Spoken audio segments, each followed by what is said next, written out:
Teke manyema ye ni doma foi ko ikado ala ka famiya di an bela gilemu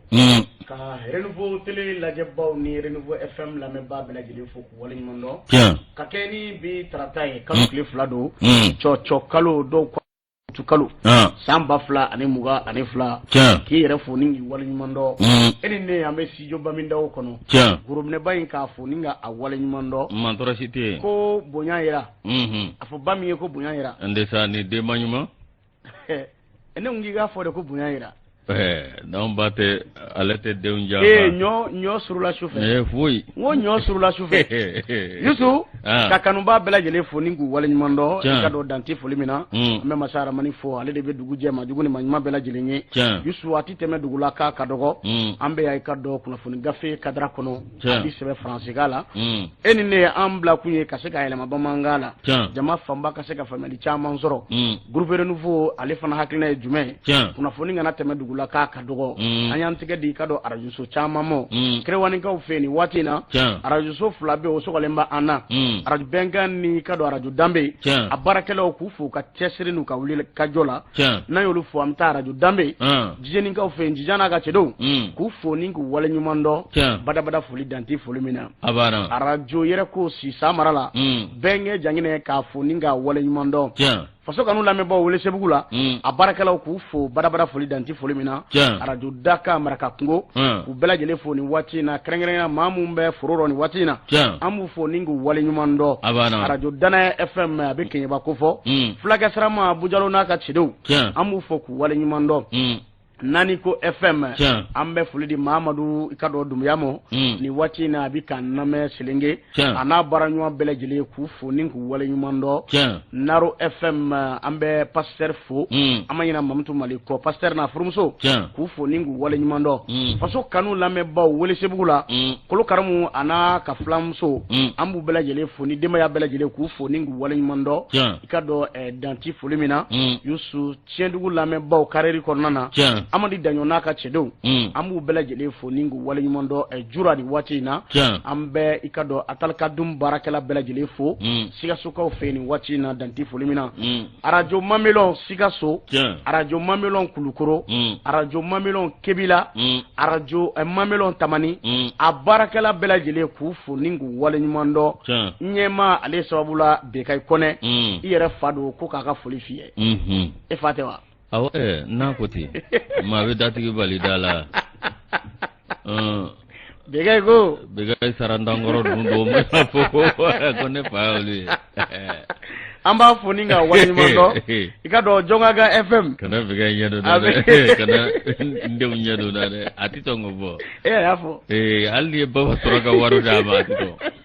yele maningawo kolu foningu wale nyumando barabara foli danti e foli mina domba fm ka barakala bela jele foku wale nyumando ambe ka do ka fo zumana kita fo aka wale nyumando ana baranyo bela jele genye ka lame bo mc ana barakala bela jele yusu ikado baranyo amu bela jele foni wati na fana ka ufe ka foli ani taninta ka nyesi arajo nyele ni lame bo mo drisa damele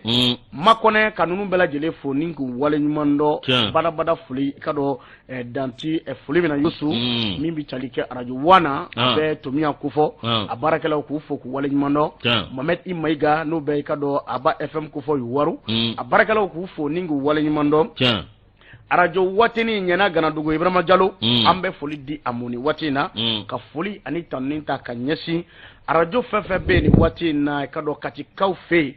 njipa fm ka barakala foku wala nyumondo arajo islamique ambe kulukani kaufu barabada fuli ikado danti fuli mina nema fm abe kasaro kofo ka barakala bela jele foni ngu wala nyumondo arajo besa ko kuchala ka kuchala kaufu ni wati na ningu wala nyumondo madam Jawara Bintu Kulibali ana deuna modo ambu bela jele foni ngu wala nyumondo danti fuli mina ni wati na yusu fuli ni tanni ko di iyere mo ani gurubne bain no be bain ni fofana kufo Traoré marhaba Zuma Africa be bamako sebeni ngoro kufo ku wala nyumondo alaskuna ga chido la jozi ki yere fo o jaraye mi janyo masa bengeni aye amba fo jangine ni benga do ya manisha mi jangine morso jangene mego amba foka wala nyuma no sala ani wati mamilon begay saranda amba foka wala nyuma do awo begay ga kone ga traure lajo si awo minyi kunafuni awo ni anado agono yana ngaduza mi etefla afla mi tatakane groupe ne ma muna fungu groupe ne manga amanga manindo lajo awo ni nego karafe abe cheni mbabolo bi jondo vie kulubali ba bindo napo isnake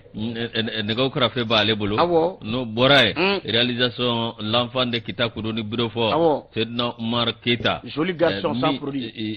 zedi alebe awa difula jamanu go kumbo kefa kwate awa keta anga num bela jele fo ka folla se mandawma alebe marketing la lajosi kuna foni folo mbadima ka minesa amine ni adi amba mina ni barka ye independant ale kumana o yusu wala sa daraka ale ka sinsi kanya min ye buru ye o ba ajade o yusu min ye buru barakelaw ye olu ye barabla ninga anganiya koni siri ka sababu ke min ye buru tella be femungo o kulu koni sugu kono bi o ho do farale mo o ka min bi talike oni anga jamana famawula olu koni ukanga nywa ye ni alama bashike ka keni bi tarata koni nye o yusu ukoko minye dadumuni fen chaman be bi o lajala ikado buru de bo sangorota o nga buru fana be glani femunye o sugublo kono be kontesa sagoda songoda mo uluka o ka damne tenen ka tabla taratala o buru barakala ko ni kunya jira ka fo kube na buru barako ni njo wala sa ko inga se ka nyanyini ejinya majolena uni anga jamana famo ka se ka bemfena note ni nchogo ina buru ikado be glani femunye olu dagali aledo o buru aklanjeni be mugani ndurula walma ikado ka fo bisabala o do imbe biworo la yusu o ni duye jate mine ke do farani be a glan femunga atese ka toni nchugo ina chugo sila folo la afarni boro o tin waduru ye ngani wachi laba ina do faralo ka o yusu minyi ka do ka fo do ebitijo wa worola o do baje wa wolo la yusu o gwele ya mi no wuli lembeni watina ode kama buru barakalaw farla nyuanga boulanger min bitalike pâtisserie barakalaw la u bela jele ko ni nyaajira ka foni nchogo ina ako akagwele olumo ukase ka buru glan ikado farni be hagamina be ninga fere gouvernement hakina na ka be ke bimbay olu bolo ode kama tenendo no be kunu ngofo ani bi ikado uye sugublo o ninga gwele akoni ndo akonana ka sabu ke buru koni kunti ka bo o fasike ba ko min blal mesinga bi tarata dunya na kligamve onu ka chakeda ministry so ko bena nyuanye ke ninga hakina falenge akula o abina blamine kerengene mi ngono o no fora una jema la doninya o ko konina o ya no koninje o adadigi kemme mamuna bi o de ikado buru dumba wuye o gole abade be oluka be bare sabula ma chama mununu salo ke kunungo o ninga deunchi kata bidigila o buru ma soro akara gole bay o ni gole bay ngoni be sinani watina chedo ma chama me ka blamine mi ngono ko irusilani ikrani kele o ko kololo de bi ka tun anga ya ama mi ama bo o ko kembe bole bay anga sugublo kono be o nte sansongo yusu dambe kado dadumuni fenchama gambe parce que ba yere dama suanga memvo akomi nyi kado ka fosugoro klo abilama yusu kemeni bi kono ndo kemeni bi shegi do yoro do yere la kemefla ni tieni foko mbeka amma foko ay nugo anga sukala be o temali bode ya ba ka izini be refa na ya ka izini be ta chen mamina ina ni gona mana na absega kumechu wallahi o de problème izini be ta chen peu sono ni nunga nga sababu anga sa yere ko ka barado ni ngana abana o me ambe izini ko bampeu o ni nchuna sa ma ka chugudi amba ka chugudi abe gole ama ndesani na dun fara chugoro ba o kite fanga fe ngode problème ni kono ko no ko ni faso de yu ga de fanga fe no an saka fanga de me galo ka fana de yusu y indépendant kono e buru kungo kibara layo si ene pana indicateur ne ba leta mi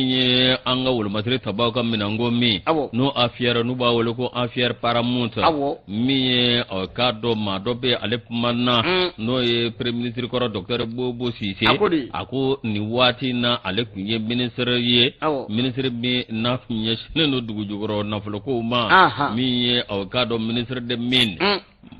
la josi mi ye cour suprême mali cour suprême ale ko ni mandat bla mandat mi na ya bla dorete e kado awa mi ma dama do be ka foko awa mi mandat d'arrêt international o mana soro nye fanva mi ye te kada uka bode ko nanna sa mi ye o kado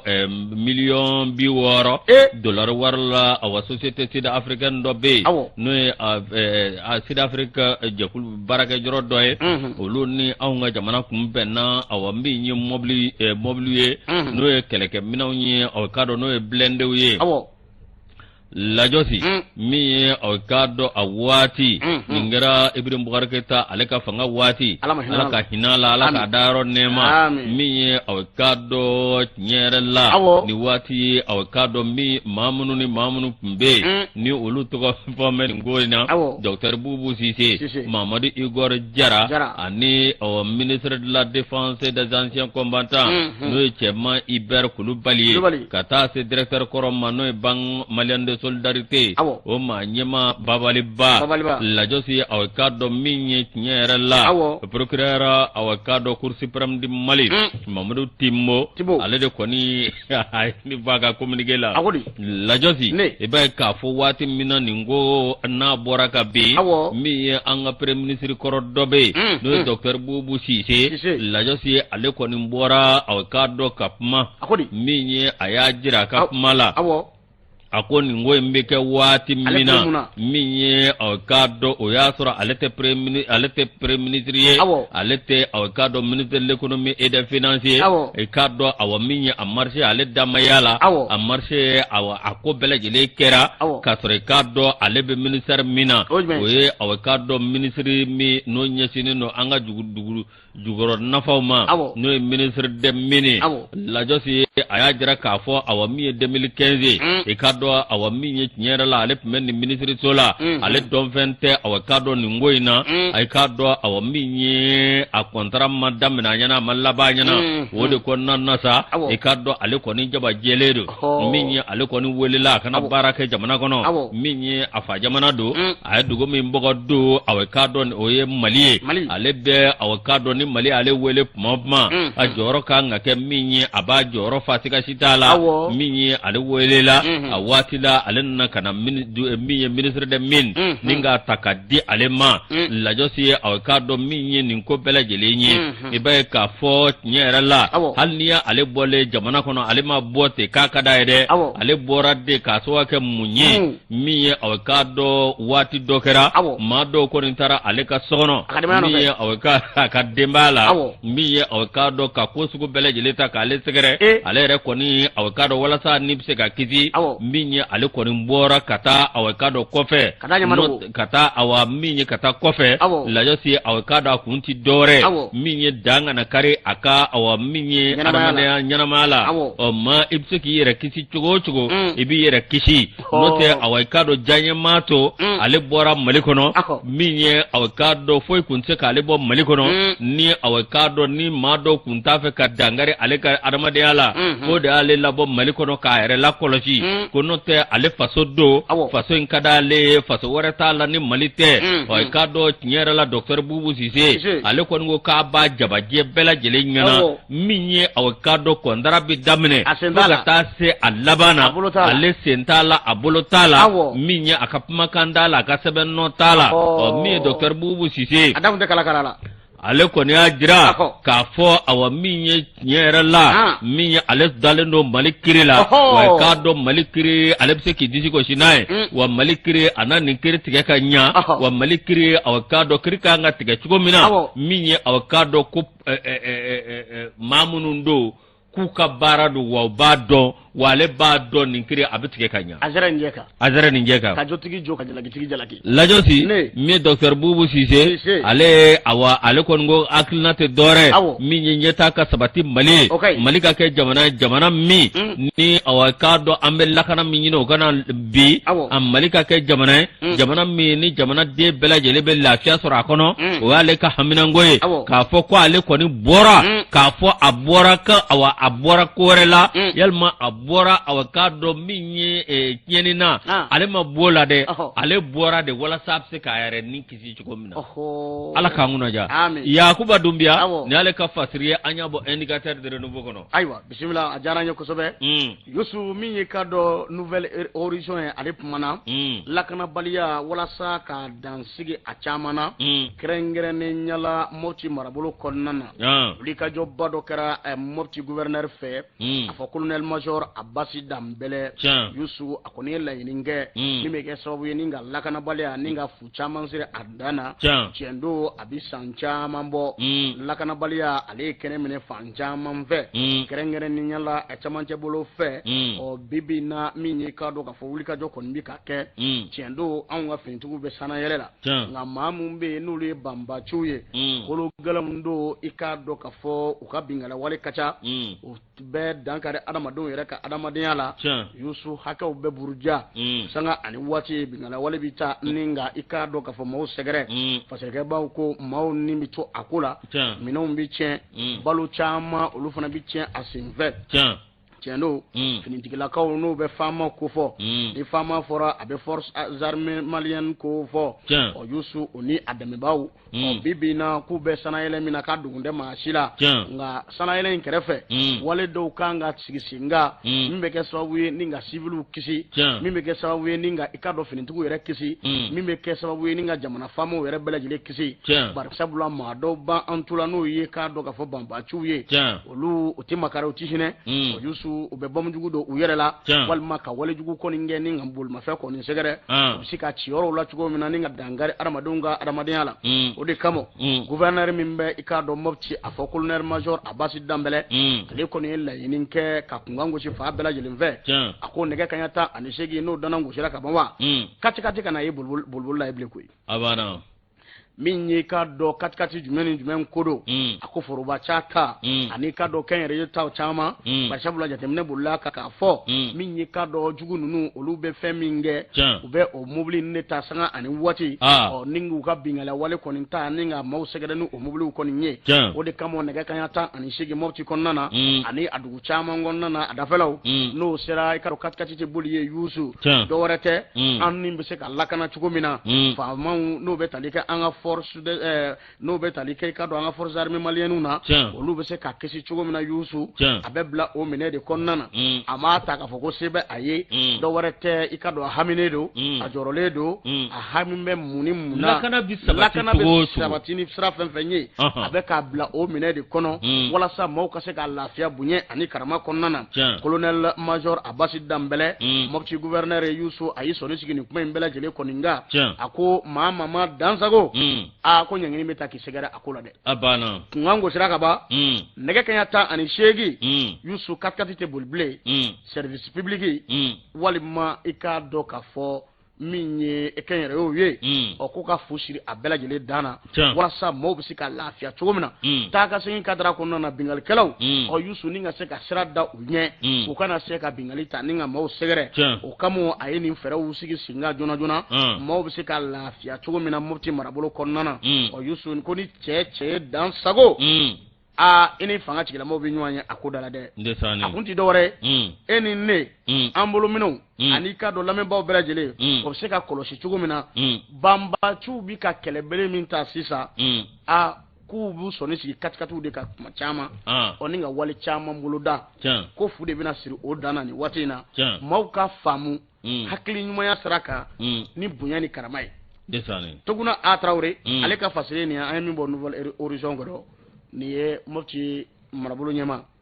colonel major Abbas Dambele ale ka laɲiniw ye. Abbas Dambele an b'a fɔ n ni ciya lajo si an bɛ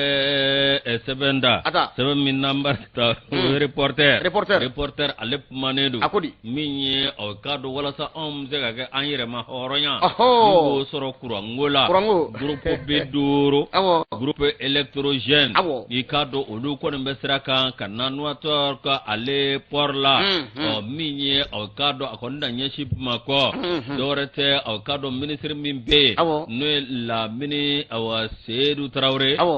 i ka dɔn tiɲɛ yɛrɛ la a ko min ye walasa an ka jamana ka dɔn an bɛ se ka kɛ yɛrɛma hɔrɔn ye kuranko la cogo min na an kana siri maa la lajɛ si ka dɔn kojugu kɔni a na kɛ maa karamɔgɔ ye lajɛ si min ye tiɲɛ yɛrɛ la kunnafoni camanba y'a jira k'a fɔ groupe électrogène ka dɔn olu kan ka bɔ port la min ye ka dɔn ka na ban Maliba kɔnɔ dɔw yɛrɛ bɛ yen olu kɔni bɛ Mali kɔnɔ ka ban min ye groupe électrogène lajɛ si ka dɔn min ye anw ni Kɔrɔwara cɛ a cɛ gɛlɛn ale dogo ye maa dɔ bɛ n'o ye Nicolas Normani k'ale y'a jira k'a fɔ min ye ka dɔn Mali ani Kɔrɔwari ni ɲɔgɔn cɛ yɛrɛ furugufurugu b'a ni ɲɔgɔn cɛ a furugufurugu tɛ dɔwɛrɛ wolomasiri taba 49 minnu ni an ye ka dɔn an bolo da olu kan ni dɔw yɛrɛ y'a jira k'a fɔ ko mercenaires don min ye kafino envière wulila min ye négociation ka dɔn o tɛ dɔwɛrɛ min ye ka dɔn ɲɔgɔn ye kuma kɔni bɛ sen na walasa jisuma bɛ se ka bɔ a ko ka ɲɔgɔn min na min ye nanzaraw ka maa dɔ bɛ yen n'o ye Nicolas Normand ale y'a jira k'a fɔ ko Kɔrɔwari ko n'u ma bila yanni olu ka yɛrɛma hɔrɔnya don cɛ min ye k'u na kuran tigɛ anw ka Maliba la min kɛra sa min ye k'a dɔn anw ka ministre min bɛ yen k'a dɔn n'o ye ministre de l'énergie de l'eau k'a dɔn min ye o kɔni bɛ ka ko sugu bɛɛ lajɛlen kɛ min ye ji ni kuran ministre k'a dɔn énergie de Mali min ye olu bɛ se ka groupe se ka sigi cogo min na min b'a to hali ni Kɔrɔwara ya kuran tigɛ min ye kuran tigɛ ka na tigɛ o fanfɛlaw na o de kɔnɔna na sa min ye i ka dɔn décembre o do dɛ o de don i bɛ sɔn ta ma walima c'est-à-dire i ka nafa min bɛ yen n'i b'a sɔrɔ ne fɛ n b'o datugu n'a y'o kunbɛn dun n'aw kunbɛn dun ka kunbɛn fura tɛ nin na e bɛ fura ɲuman kan na ayi ko groupe nana n ka kuma lamɛn sa Yusu bamananw ko ten ko fɛlɛ bɔ don tɛ wuludennin ta dɔ ye plan A ni plan B a bɛɛ bɛ sigi sen kan ka combiner abada c'est-à-dire an bɛ nin de fɔ kuma bɛɛ mais ni kuma na o b'a fɔ ko c'est-à-dire mɔgɔ tɛ se ka kuma ka wasa quoi ni kuma na k'e fasoden jugu o tɛ lajɛ si fasoden juguya tɛ voilà min bɛ foli kan jɛ i b'o fɔ ko bɛ ɲɛ cogo min na lajɛ si ka dɔn min ye décembre méga waati ka dɔn ni Ala sɔnna ma min ye Douartois port ale kɔni ka dɔn min ye tiɲɛ yɛrɛ la a bɛ bɔ yen ka na dɔw yɛrɛ fana jogolen don Bamakɔ yan koyi min ye ka dɔn walasa nin ko min filɛ nin ye min ye ka dɔn kurantigɛba min filɛ min ye ka dɔn ani ivoiriens cɛ kuranko min b'a ni ɲɔgɔn cɛ dɔ ka bɔ a la walasa anw yɛrɛ bɛ se ka an ka yɛrɛma hɔrɔnya ta kuranko la cogo min na min ye gɛlɛya min bɛ bi hali bi o ye Ukraine ale ni ka dɔn min ye Russie la olu ka mankan ye k'o kɛn bɛ tajiko gɛlɛya ye wa o kɛn bɛ ka dɔn gɛlɛyaba ye min ka dɔn n'o n'an bɛ don ko la nka bɛnɛ ta minisiri kɔni kɛn bɛ ka wuli ka jɔ min kɛ ani cɛsiri min kɛ a kun ti dɔwɛrɛ malidenw olu bɛ se ka lafiya kuranko la cogo min na voilà système yelen kura o kun sigira sen kan c'est-à-dire avec les panneaux solaires de tun bɛ taa di burusi kɔnɔna caman ma mais o kɛra fɛn éphémère ye a ma taa yɔrɔ a ma janfa kojugu olu de kan ka boloda cogoda ninnu caman na u ka panneaux bila panneaux bila yen min bɛ kɛ sababu ye mɔgɔ bɛ se ka lafiya cogo min na kuranko an ma suguba ko cogo de k'an ka sigi an dege mun na sensabatɔgɔya la voilà saa ka kile kari voilà lajɛ si min ye ka dɔn tiɲɛ yɛrɛ la i b'a ye k'a fɔ nin wuli ka jɔ in k'a ni sababa bɛna bɛn rédaction Malikura info an ye nin sama ka bɔ ale kɔnɔ ayiwa n'i ye Malikura info n'i y'a sama ka bɔ o kɔnɔ M5 RFP Mali kura Youssou ni ye jɛkulu kura ye min mena da maaw tulo ka i ka dɔ sini ni Ala ma baasi kɛ fasikɛba Seydou Jara a kumana a ko nin ye jɛkulu kura ye maa mun tun bɛ M5 RFP kɔnɔna na Youssou ni dɔw bɛnna ni dɔw yɛrɛ kɔni ye walan sɛmɛ u yɛrɛ ye k'a fɔ a hakilina kun sigira cogo min na ko baara tɛ k'a kɛ o cogo la o kama an bɛ taa n'an yɛrɛ ye o maa dɔ ye jɔn ye mun kɛra sababu ye ka Elhaji Ibrahim Boubacar Keita k'a ka fanga ni ka a jaso Magale Konimba Sidibe Mohamed Ali Bacili Cheikh Umar Sissogo Youssou i ka dɔn ninnu kɔni bɔra jala ni ka laseliw kɛ k'a jira k'a fɔ ko min ye arabadon ko banna sa alu y'a tugu k'a bari bari olu tɛ M5 RFP M5 ko banna pewu ha u bana bari bari k'a tugu ni M5 kɛra 2 a kɛra 3 M5 ko banna a banna pewu voilà est-ce que u yɛrɛ dama bɛ a la fɔlɔ u kɔni bɛ yan dɛ tɛmɛna ye Youssou arabadon kalo tile 3 utu kalo san 2022 k'u bɛna diɲɛ bɛɛ lajɛlen wele kɛrɛnkɛrɛnnenya la kunnafondila bɛɛ lajɛlen maison de la presse la dɔwɛrɛ tɛ kana i k'a dɔn u ka jɛkulu kura in min bɛ tali kɛ mouvement du 5 juin Rassemblement des forces patriotiques patriotes Mali kura Youssou i ka dɔn ko nin y'u ka jɛkulu kura ye min bɛna bange i ka dɔn sini ni ka jira bɛɛ lajɛlen la jawula u ka dɔn maa ɲɛmaw bɔra ni ka laseli caman kɛ n y'a fɔ ministre kɔrɔw don Cheikh Umar Sissogo Madame Si Kadiatou Sow ancien premier ministre Modibo Sidibe o n'a jɛw olu kɔni ko k'u bɛna diɲɛma ladɔnniya sini u ka jɛkulu kura in hakilina min b'u la ko min ye jɛkulu camanba ye ani politique jɛkulu ko caman de b'u bolo i ka dɔn ni mun bɛna jɛ ka baaraw kɛ bonya ani karama kɔnɔna na tiɲɛ don hakilina min tun bɛ M5 RFP la u kun ye i ka dɔn kɔ mɔka min kan k'a taalen ɲɛfɛ ko jɛgɛ ma tila o kan ni min sigilen filɛ nin fana bɛ tila ka ci a ma sigi fɔlɔ a bɛ sigi mais min bɛna sigi sini ni a sigi n'a ci yɔrɔnin kelen ne fana b'o f'i ye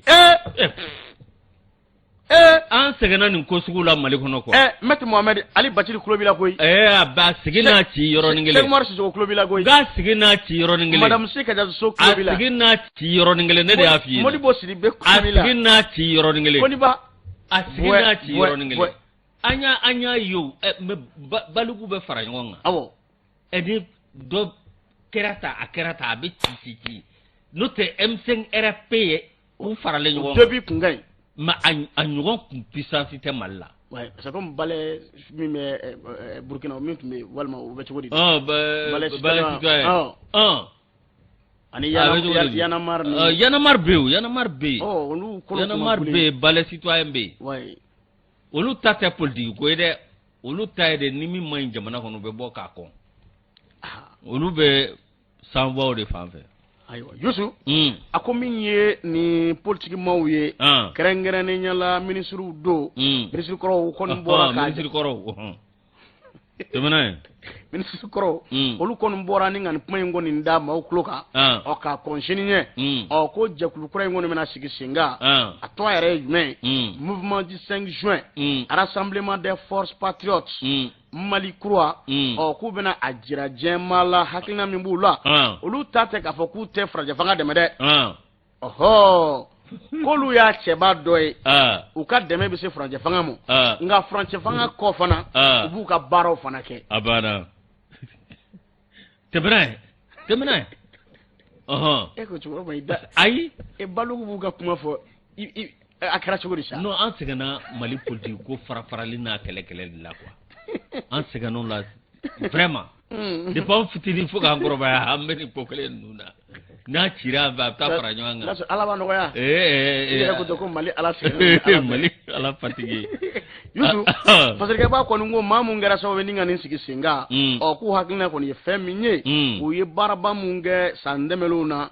min bɛ tali kɛ ka dɔn juin kalo san 2020 ni Elhaji Ibrahim Boubacar Keita bɛɛ fanga la Ala ma hinɛ la n'u y'a sɛbɛkɔrɔ ɲɛgan kosɛbɛ fo ka fanga jaso a bolo baaraw bɛ to senna u bolo dɛ M5 RFP Mali kura u bɛ furancɛ fanga dɛmɛ o se ko n'u damajira bɛɛ lajɛlen kɔnɔna ɔ baaraw fana sigira sen kan o ma dogo maa la fo laɲini sabatilen don n'o bɛ kalo tile 18 kofɔ utu kalo san 2020 ɔ min kɛra sababu ye ala ma hinɛna Elhaji Ibrim Boubacar Keita ɔ ni ka fanga kɔni jaso olu ka baara ye jumɛn bɛn ni kɛlɛya u ni ɲɔgɔn cɛ ɲɔgɔnya ɲuman ɔ nka gɛlɛya min n'o ye M5 RFP sɔrɔ ɔ k'o kɛra u ka maa ɲɛmaa sugandili ye n'o bɛ docteur Sogɛl Kokala Mayiga ko mais Mali ko ye fɛn de mɔgɔ c'est à dire i bɛ pressé de ko ma Elhaji ni tun y'a fɔ IBK ye ko bi tun bɛ sa kun tɛ da la c'est comme ça quoi o ɲɔgɔnna caman ni tun y'a fɔ Alpha ye c'est la même Mali ta intérêt ko le quoi Mali ta intérêt ko an ko tiɲɛ de fɔ min bɛ fanga la don min na a y'a to yen a b'a ka fanga kɛ n'a tilara a bɛ taa Mali ta intérêt ko ne tɛ Sogɛl b'a ka intérêt nɔfɛ ninnu bɛ film min na o bɛ intérêt Mali politique yɛrɛ de vraiment a bɛɛ intérêt ko ye c'est à dire que non i b'a dɔn Mali politique mɔgɔw ka parcours de malidenw tun politique mɔgɔw c'est à dire que o de ye malidenw ba politique kɛcogo yɛlɛma cogo ani kuba ni ɲɔgɔn poignardeli o de ye malidenw ban politiciens na o de ye malidenw tigɛ Mali politique la a bɛ gɛlɛya sini ni bɛ taa ni jɔyɔrɔ sɔrɔ dɔw b'a fɔ n'o ma na ne de ka kan nin ka aw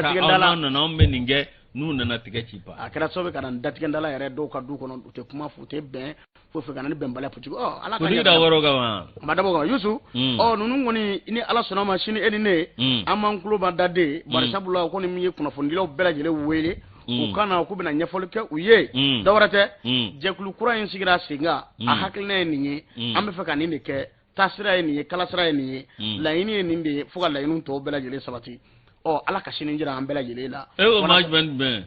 ne m'a fɛ yen wa fɔ ne ko i ma ko k'a dɔn maître min ye ministre Cheikh Oumar Sissoko a fɔ kelen madame Si Kadiatou Sow Modibo Sidibe Koninba Sidibe Mohamed Ali Bachili ani jɔn tuguni ani u ka jɛkulu maaw faralen ɲɔgɔn u ka ca tɛmɛni fasiri ma mun kɛra foyi Seydou Jara indicateur kɔnɔ nin ye u ka fasiri sugulata waati sera sugulata waati ra an ka taa sugu la an bɛ tila ka na an ma saba cogo o kuma groupe commerce an ka taa Ablaye Mayiga min ye Madame Mayiga Madame Diallo ka taa se Fifi Berté Moribabugu an bɛ ninnu bɛɛ lajɛlen fo k'u waleɲuman an ka musokɔrɔba ɲuman Kaɲa Aja Sanogo Zerni na an b'a fɔ a n'a mɔdenw n'a denw k'u bɛɛ lajɛlen fo k'u waleɲuman dɔn Adam Sissoko an bɛ foli di a mɔ nin waati in na an ka musokɔrɔba ɲuman don an ka taa sugu la u ka fisa waati dɔ la walima kulubaliya cogo di fɔlɔ de bindu na b'o kɛ n ko kulubalakaw ka fisa waati dɔ an bɛ Madame Kuluba vieux kulu ka lamɛn a ka ladɔn vieux kulu k'a ka darɔ Lajos an bɔra sugu la an bɔra sugu la min ye an bɛ sɛbɛn da sɛbɛn min n'an b'a ta o ti dɔwɛrɛ ye min ye indépendant an b'ale ta Lajosi awɔ n'i bɛ diɲɛ jɔli daminɛ i b'a daminɛ awɔ k'a dɔn min ye i faso la ye Lajosi awɔ k'a dɔn n'i bɛ jamana jɔli daminɛ i b'a daminɛ i ka sigida la Lajosi awɔ k'a dɔn min ye n'i bɛ sigida jɔli daminɛ i b'a daminɛ awɔ k'a dɔn min ye i ka sigida kɛrɛnkɛrɛnnen yɛrɛ Lajosi min ye an ka maa dɔ bɛ yen hali n'i bɛ politique kɛ i ka nafa lase i ka sigida ma Amidu Dumbuya ale kɔni awɔ k'a dɔn min ye commune 1 maa don muso 500 bɔɲango commune 1 na Bamakɔ faaba kɔnɔ yan k'ale na olu awɔ k'a dɔn min ye sira d'u ma sira min n'u bɛ se k'u yɛrɛ kolonya ni ka tila awɔ k'a dɔn formation gogon min ye muso 500 ye commune 1 district de Bamako a wari awɔ k'a dɔn min ye a bɛ t'i jɔ min ye awɔ k'a dɔn $37,7 min ye awɔ k'a dɔn a tako fɔlɔ o bɛ kɛ muso 250 ye min ye Amidu Dumbuya Lajosi a yɛrɛ denmisɛn don politicien do mi abe jakulu la jakulu me no ba wole ko yelema awakado mi no obulofara me ko mini ena Amadou Doumbia awakado aleye awami parti rep malazelai la josi awakado ayene haklinata akunti dore mi awakado nyera la muso psika lafia soroto ko mi ni muso lafiara mi dubi lafia sigida be lafia jamana be lafia la josi awakado mi ni ko bela jelenyi akoni awakado afaganya folo la josi mi akodamine okera awakado sibiri temene la josi aleko Mamadou Doumbia jira kafo mi awakado aleko ne muso ale balaje ani muso be ta nywanfe mi mba to yirwa opsika don to mina mi awakado nyera la muso do be ay kado oluye kalambla dorete awakado mi umayoro nya kalana ngala josi ni awakado hakilna duma uye fabi ali mizoro ubiseka bara mangendoe no temera kaboy minye abiseka keso uye kachake daele uyere ye lati awakado minye ni magobole ni awakado Amadou Doumbia secrétaire politique do awakado yelema o bureau erela akunti dore muso ubiseka kolojo chuko mina ku labe mimba to awagale mimbuka awatikida ko nana o gele abiseka boy chuko mina yiri wabiseka na muso keme duru la josi miye awakado nyera la ibe ka fo awa miye adamne la miye odo ko ni ba damne folo miye awakado muso kama wolom vlade utegodo ga keme duru olu de sugandira la josi muso keme fla ani bi duru olu ba damne folo miye awakado bi woro bi ta patisserie la ma keme ni mugan olu beta awakado miye senefon bama yelemali o sirafe no temena kaboy miye ma bi woro olu be dege kalalila o wari obiti jo awa miye million bi sabani wolonvla lasi awakado miye awari beta chogo me miye awakado miye million ta and shegi la josi o koni awakado minye nyera la minye o nake patisserie minye awakado bilota ani fla onake awakado minye nyera la suma bayala malu onake suma bayala mali musokele okele wa binali no temana kaboy miye million wolonvla la josi awakado obi di do ma munum be no lube bama yele malike miye awakado ani anywana chama million kado luka bara dafe walma kaduma de abidu ka bara dafe fode musokele kata ikado non, la première concerne 250 femmes, 60 en pâtisserie. Tagofolo. 60 en pâtisserie. 130 en transformation de produits agroalimentaires. 60 en coupe et couture. 37 millions. Bon, au 37 millions. Formation coupe et couture. 1 million temps en échec. Sans savoir. Là-ci, pâtisserie, 12 millions CFA en raison de 200 000 francs CFA par femme. Bena du kabara de dafe. Bena du kabara dafe. Ango foka ndaka kona toa. Voilà, million wolofla. Ofana bita olu kabara dafe. Là-ci, awakado miye ni makuvale. Akoni a jira kafo. Miye awakado ni projet. Miye awakado wulika jode do koi. Miye awakado ni ateka kanya. Dementi soro chuko shila. Ale ni awakado a demenbanju. Ani awakado munumba bara la nywanfe. Ubela jele hakina te do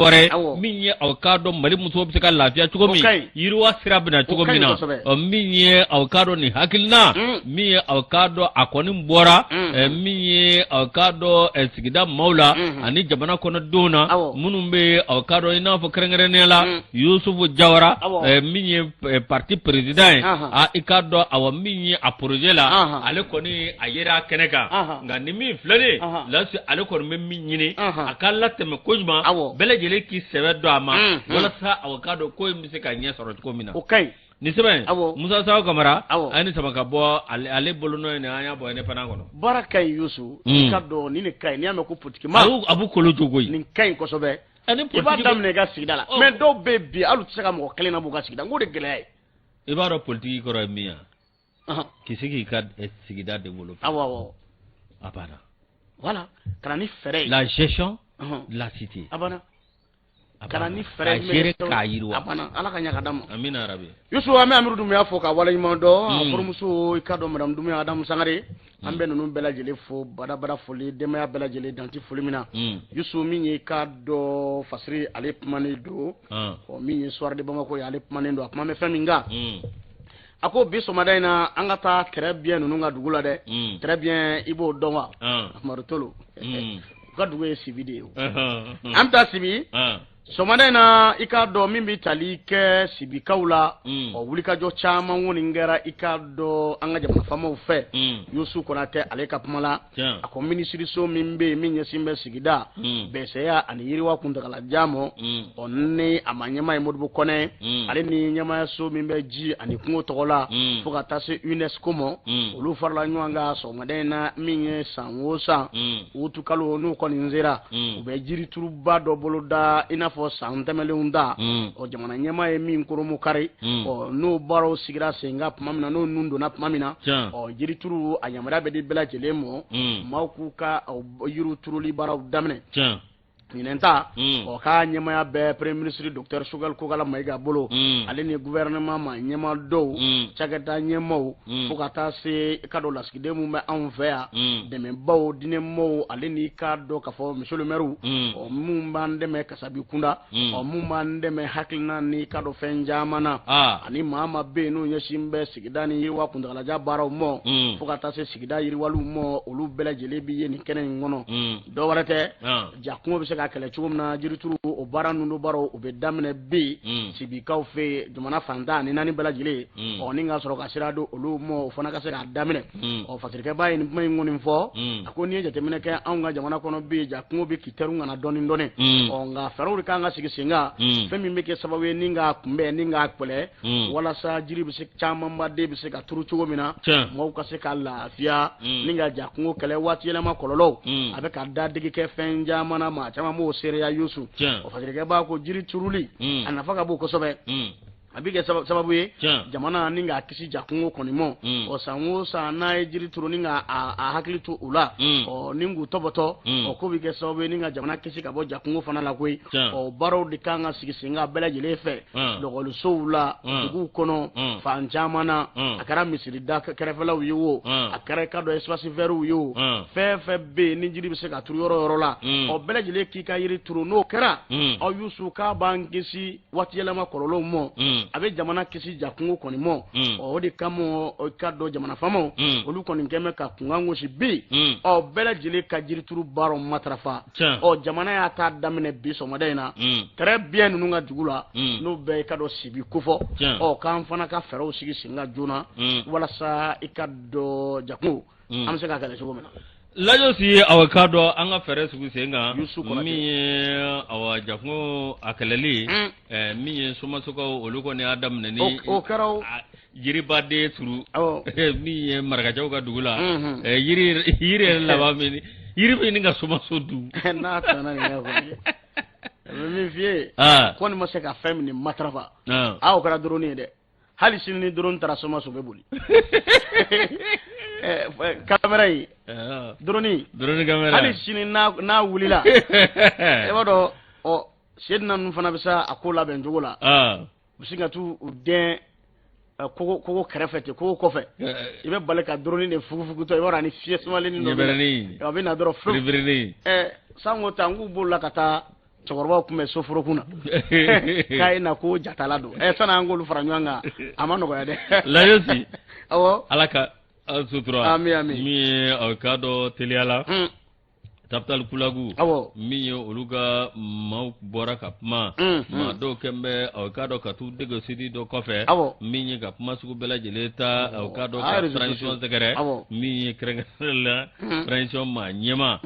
min ye aw ka dɔn minnu dogon bɛ nin fɛn in kɔfɛ min ye Capital Kulagu ye olu kɔni y'a jira k'a fɔ aw min ye réseau social dɔ bɛ yen n'o ye Facebook ye min ye u bɛ kuma sugu bɛɛ lajɛlen ta ni ka jamana ɲɛmaa sɛgɛrɛ u bɛ kuma sugu bɛɛ lajɛlen ta ni ka an ka maa ɲɛmaaw sɛgɛrɛ lajɔ si aw k'a dɔn ko maa minnu dogolen don nin kɔfɛ min ye olu taputapulaku tɛ bi u k'a dɔn olu tɛ sini wa min ye olu tɛ kuma si ta min ye k'a lase min bɛ kɛ jamana ci kuma ye min bɛ kɛ maaw fara farali kuma ye min ye aw k'a dɔn taputalikulaku olu kɔni ko ko aw k'a dɔn min ye olu bɛ ɲangini bere ta ni ka ɲɛsin aw k'a dɔn ni tigilamaw ma dɔw yɛrɛ ka fɔ la k'u tigilamaw ko a na kɛ n'u sigilen bɛ aw k'a dɔn jamana kɔfɛ minnu b'a fɛ k'an ka jamana ɲagami jamana ɲagami ni a bɛ mun mago ɲɛ e ye de n'i y'a ɲagami hali ni i ye maliyɛn i bɛ kɔfɛ fo n'a sɔrɔ i ye diɲɛmaa wɛrɛ n'o tɛ hali o ni na an ka muso dɔ bɛ yen nɔ a bɔra maliden bɛɛ kɔfɛ maa yɛrɛ t'a dɔn muso in ye maa min ye ka taa jalaki dɔ ta ka mali sɛgɛrɛ ka kuma sugu bɛɛ fɔ mali ma mɛ malidenw m'a don jate la bawo ni nanzaraw b'i balo i b'olu ka baara kɛ n'u ka ONG yalima u ka projet b'i bolo yalima u ka fɛn wɛrɛ b'i bolo e b'olu ka baara kɛ a banna i ka jamana k'a feere problème min juste réseaux sociaux ko in fo k'a lajɛ de Mamadu Traoré n'ale ka fatiri ye bɛɛ kɛra kunnafonidila ye bi kunnafoni dɔw bɛ olu kan ka di ayi mais ni minnu bɛ appel minnu a yamaruyalen sɛbɛn bɛ minnu bolo appel Mali Moribo Fofana ninnu bɛɛ t'i yɛrɛ y'o kɔnɔ ni min b'i yɛrɛ y'o kɔnɔ n'i ye kunnafonidilaw ka jɛkulu bɛɛ tilalen don bi a bɛɛ e ko cogo di e ko cogo di bi hali CNT candidature ko la n yɛrɛ ɲɛ b'o furugu ça ne va pas problème min dɔrɔn u ka fɛɛrɛ gouvernement bɛ se ka fɛɛrɛ sigi sen kan ni min dɛmɛ nin tɛ dɛmɛ ka bɔ a la sariya de ka sigi sen kan cɛ tigɛ mana ta ani mun bɛ taa ka taa kuma dɔw ta k'u da mɔgɔw la ka sɔrɔ min tɛ tiɲɛ i bɛ bɔ i ɲɛda dayɛlɛlen don k'a kuma dɔw fɔ a tigi dun bɛ se k'i wele fanga la o de y'a to denmisɛnnin caman bɛ u bɛ siniɲɛsigi don u galama la ala k'an kɔnɔ denmisɛnnin ye siniɲɛsigi ɲuman b'i bolo i bɛ kuma dɔw ta ka ɲɛsin mɔgɔ ma o tigilamaw b'i wele walima ka fɛn don i kama o b'i minɛ ka t'i datugu a b'i ka papier nɔrɔ Lajosi min ye donni communiqué i ka dɔn